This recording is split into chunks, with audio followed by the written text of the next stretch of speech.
He's tired of load shedding, so he's decided to do something about it. Using his mad science skills, he's developed the D cell. It runs off his anger and disappointment. Just kidding, it runs off Ductonium-235, but it's patent pending, so we can't say more than that.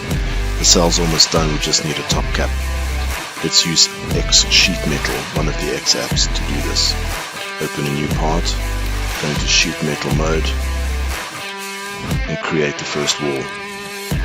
Select the sketching plane, create a circle, and give it some thickness. It's a bit thick, so let's make it a bit shorter.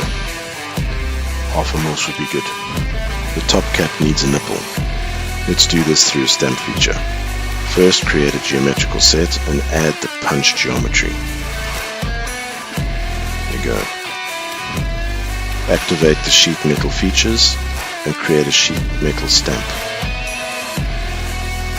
First, need a sketch, single point sketch for the location of the punch. Choose the punch from the geometrical set and flip the direction. Adjust the radius. Done. The top cap is finished. So we're almost there. Let's add IP protection through a QR code. Select the code, scale to fit, and translate to the position you want it.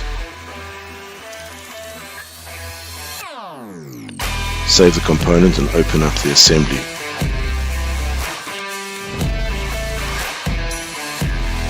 Let's place the end cap properly using mates.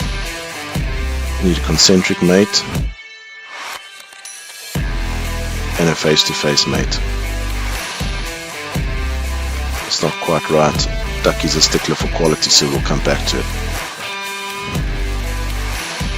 Let's reactivate some features from previously, some cutouts, so we can see inside, and clean up the planes. Looking good. Right, let's adjust that mate. Select the ultimate face. That's much better.